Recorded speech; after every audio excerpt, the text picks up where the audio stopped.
Hey LA Loves, welcome to my channel. Let's discuss with author LA Logan. On today, we're going to talk about three subjects. We're going to talk about the George Floyd Memorial Service.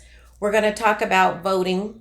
And then we're going to talk about doing better within our own community. What do I mean by that? Why three different subjects? Are we going to be able to cover all that? Are we going to have time? I don't know. Let's get into it. Let's discuss.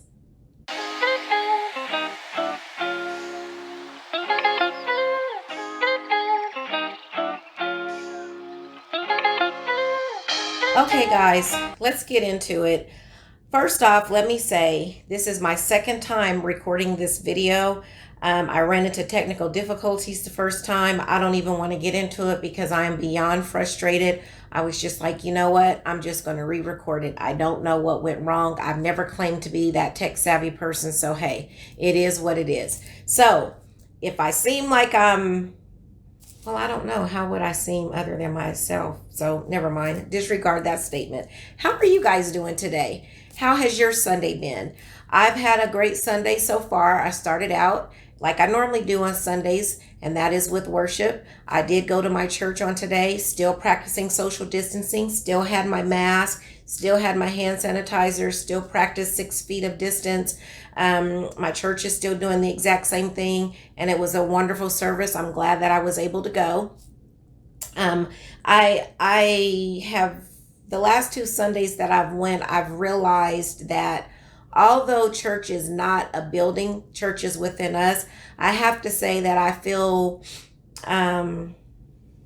more uplifted since I've been going to our physical church, or the place where we worship. I think it's because I was with a group of people who were worshiping, and where God says where 2 or 3 are gathered in his name, he'll be in the midst. So I enjoyed worship service on today.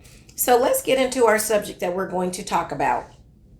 Oh, before I do that, I am at home. I'm just filming in a different part of my house. The reason for that is my son is close to the area where I normally record, and he's playing video games. I think that's what it's a PlayStation. So he's playing on it, and he and his friends tend to get a little loud. So I thought I won't kick him out. I won't do him like that on this Sunday afternoon. I'll just go in my room, part of my room, and record. So that's what I'm doing on today. So yeah, anywho, let's get into our discussion. So I don't know how many of you had the opportunity to watch George Floyd's memorial service, but it was the most uplifting. I had some people who told me they didn't want to watch it because it has just been so emotional the past several weeks with everything that's going on, and they weren't sure that they could handle watching the memorial service. Well, I must say, it wasn't as emotional as I was preparing myself for. It was a very uplifting memorial service. The part that got me and that I dropped tears on was when Reverend Al Sharpton asked everyone to stand for 8 minutes and 46 seconds, which is the length of time the police officer had his knee on Mr. Floyd's neck. And so that got me, because that was a long time to stand still. No, you weren't talking. It was just a moment of silence. And when you sit in that moment and you feel the emotion of it, like, wow, that was a very long, unnecessary time. The message that Reverend Al Sharpton preached was awesome. I mean, he preached, as we say in the African American churches, he preached up in there. I mean, he brought the word, and his subject centered around having society, those that practice hate, having their knee on our neck, and that it's happened from generation to generation to generation, and that now this new generation ain't going. And I've been saying that. They're not having a problem with protesting, letting their voice be heard. And so he did an awesome job eulogizing Mr. Floyd. His family did an awesome job sharing memories of growing up. It was just the human side of it, There have been some folks who have made some negative comments about Mr. Floyd's character. and that he was a criminal, and they can't believe that this big of a deal is being made about his passing. And I'm thinking, you're missing the whole point. It has nothing to do with him being a supposed criminal, or that he supposedly done something wrong or illegal. He's a human being, and humans should be treated as such. I have seen animals treated better than how he was treated. And I'll say it again. If he did do something wrong, did he not deserve the right to have his day in court and plead his case? Was that really supposed to be his punishment? I think if people who are quick to judge, quick to have an opinion, a negative opinion about people, would stop and think, what if that was me? Or what if that was my child? And there was even a clip of someone saying it would never be their child. Well, as my grandmother used to say, never say never. You don't know what your kids is going to do when they're not around you. No matter how good they act in front of you, you don't know what they're doing when they go outside of the four walls. So you can't say it'll never happen to you, or it'll never happen to your family member. You let the wrong situation happen at the right time, and you could find yourself dealing with a police officer and trying to explain yourself or justify what's going on. So I don't care about what Mr. Floyd supposedly did. I'm looking at him as a human.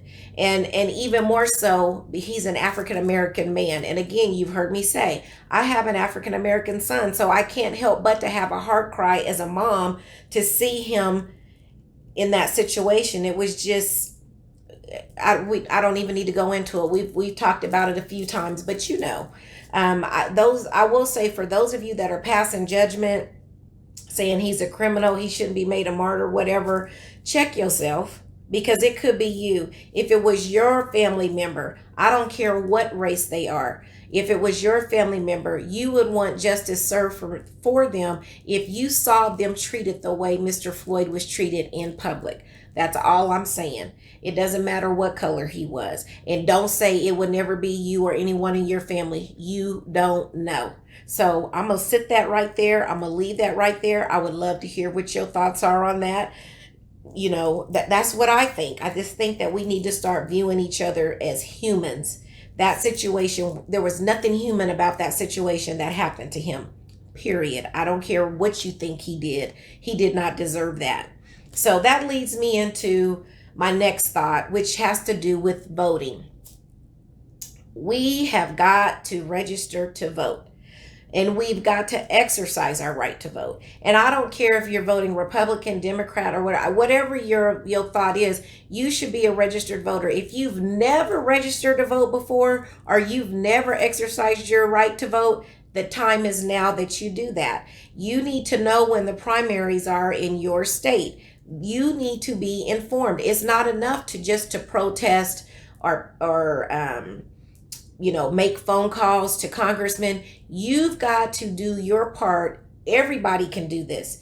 You can vote. Now, there has been a common theme, especially in the African American community, that felons cannot vote. From what I understand, that is not true. I don't know if it's based on the state you live in or if it's across the board, but you need to find out, because from what I understand, felons are able to vote. So if nothing more, you need to verify that that's actually true in the state that you reside in. And then two, you need to make sure that you are, who is running in your area. And I say that because a lot of change is going to happen on the leadership level in order for some changes to be made in the areas that we need them. Now, I hear, people say my vote doesn't count. It doesn't make a difference if I vote. Stop believing that. Years ago, and I'm going to date myself, we used to say, don't believe the hype. Don't believe the hype. Your vote does matter. And there are a lot of people whose blood, sweat, and tears went into you being able to vote. So you need to exercise that right. You need to start checking with your state to find out, can I vote? Am I eligible to vote? And then when are my the primaries? Because some states, if your vote wasn't that important, why are they working so hard to make sure you don't vote? You know what I mean? Like you're here all the time about different states Florida is the main one that sticks out in my head. And Georgia even had this issue not too long ago where they, in the areas where it's predominantly African Americans, they do things to mess up our vote. Either our machines aren't set up on time, the machines aren't working properly, all kind of crazy things that happen. And then the next thing that I want you to think about when you're saying your vote doesn't count, why are they trying to pass laws in some states that if you don't vote in the primary, you can't vote in the main election? That's not fair. You can't, why should you tell me when I can vote? And then they're trying to do away with absentee voting, meaning you send your ballot in through the mail, you don't physically, they're trying to get rid of that. Well, in a lot of areas, especially those that are low income areas, they may not have vehicles. They may not have a way to get to the poll. So that's their way of voting. So these are things you need to think about. I'm all for doing peaceful protesting if that's what you want to do. But while you're out there, you need to make sure you have your voting situation handled. Handle your business in that area as well. Because it's not enough to protest. It's not enough to make phone calls. You've got to vote. And again, I'm not telling you which way to vote. Vote whichever way your heart and your mind tells you to vote. But at least you're voting. That's the main thing. And then there's a comedian that I follow on Instagram, and I'm not going to say who the comedian is because I don't want the deep folk to come for me who think that I'm not living a nickel's worth of nothing because I follow this particular comedian. I follow different types of people because I want to know what's going on in the world. Plus, I have a young son. I need to know, what is he listening to? What is he being exposed to? So that's why I follow various different types of people. Plus, I don't judge anybody. Who am I to judge?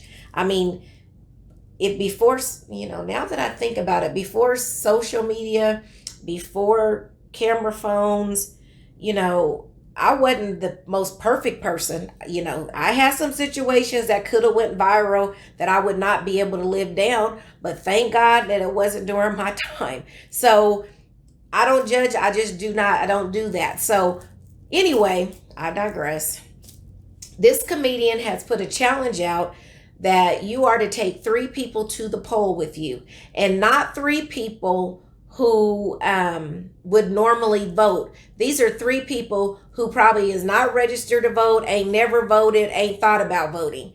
You are to find these 3 people, make sure they are registered to vote, and take them with you. You guys go as a team of 3 to make sure you cast your vote. So I'm going to pass that challenge on to you all. I'm sure you know somebody who either hasn't voted, never voted, thinks they can't vote. Start working on them now and find out when the primaries are in your state so that you can make sure you are there to do your voting.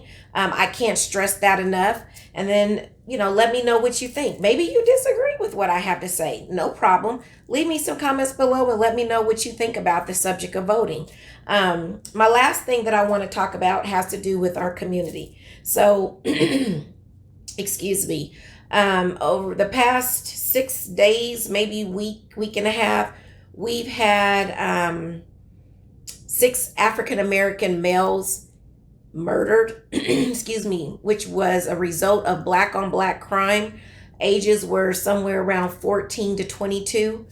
That hurt my heart because, again, I have an African-American son, and it's a heart cry in our community that our males need more. And I know that Mr. George Floyd had recorded a video not too long before he passed away about how much older black males are needed to help with the younger generation of black males.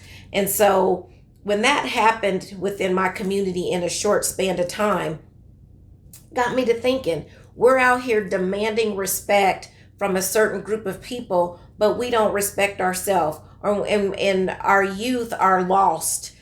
For whatever reason, they feel that this is the way they want to fight their battles or settle a score. And that's just not right. We have got to come all the way together as a community and take care of our own. Reach out to our youth. Go into those areas where, we know the areas where we live, where the need is. And we need to find a way. The government is going to cut funding, is not going to keep community centers open and those types of places that help give them a safe place to where they can learn and develop into productive citizens. Um, you know, I saw a clip where a Caucasian older gentleman was went all the way left field on a group of protesters from Black Lives Matter. And he said that, he also said George Floyd was a criminal and that he didn't pay taxes and that he paid his taxes. And another video said that, the younger generation hasn't earned their right to demand respect and to demand to be treated a certain way. And in my mind, I'm thinking, again, where's the human side in that? And two, we do pay taxes, but we don't reap the same benefit from the taxes that we pay because the way it's set up is if you live in a area that's a poverty area, you already are getting next to zero because you're not paying as much or as much taxes as someone that lives in maybe an affluent area. So the deck is already stacked against you. So that means that within our community, we got to work with what we got. And when we arrive, and what I mean by that is when we make it out of the hood, we make it out of a bad situation, we need to reach back and help and grab those that are still in that situation. I mean, there's just no way around that. We have to do that, guys. Because if we don't take care of our own, who's going to do that? I often think about just crime where, a certain group would commit the same crime that we would or have, and we get the book thrown at us and we get, the worst media coverage. We're, called looters and, all the negative adjectives you can think of. But when they do the exact same thing, it's, they're just letting off a little bit of steam. They just got a little out of hand. It's completely different reporting. And so again, we've got to grab hold of our youth and try to teach them. I mean, we've got to start in elementary school. We can't wait till they get to junior high school, and try to reach them, because by then a lot of that's already they're mostly who they gonna be, and they've already been exposed. We've got to start countering a lot of this negative stuff when they're in elementary school. We have a lot of single parent homes. Single parents sometimes have to work 2 and 3 jobs, so the kids have to, watch after themselves.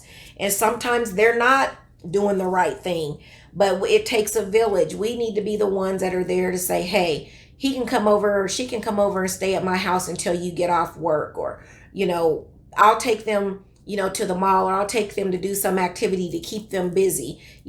We've got to start doing that within our own community. So yeah, those were the things that were heavy on my heart today. The protesters, like I said before, they're not going. They're still, I think we're on day 9 or 10 here in the area that I live in.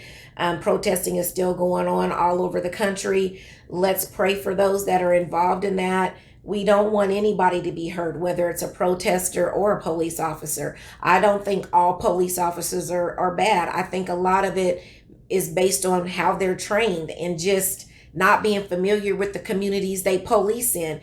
We have a police officer in our area named Tommy Norman, who is very active within the community that he serves. That people know him and love him. And that's how it should be. It shouldn't be that when you see a police officer in your area, you're terrified. And if you're terrified because you're doing something wrong, you need to get it together.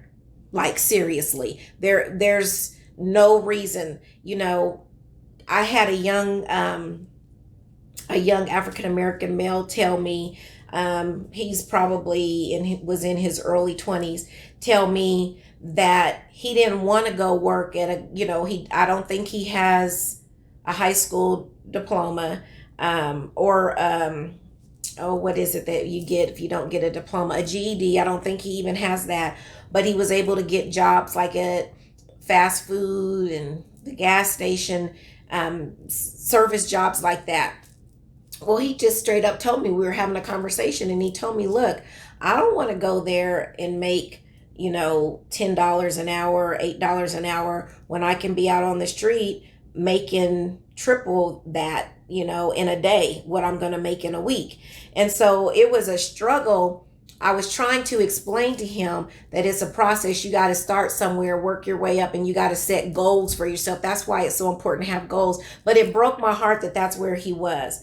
And because I was a woman, I couldn't fully identify where he was at, but I could feel his heart cry as a mom, if that makes sense. That our kids want to do the right thing, but just opportunities sometimes elude them. So anyway, guys, I'm going to stop there because I can go on and on and on. These are things that are passionate for me. I think the next video that I do, it's going to be a little lighter because I think we're due for a little lightness with everything that's going on. But if this is your first time to the channel, welcome. I hope that you enjoyed the discussion. If it's not your first time, welcome back. I too hope that you enjoyed the discussion.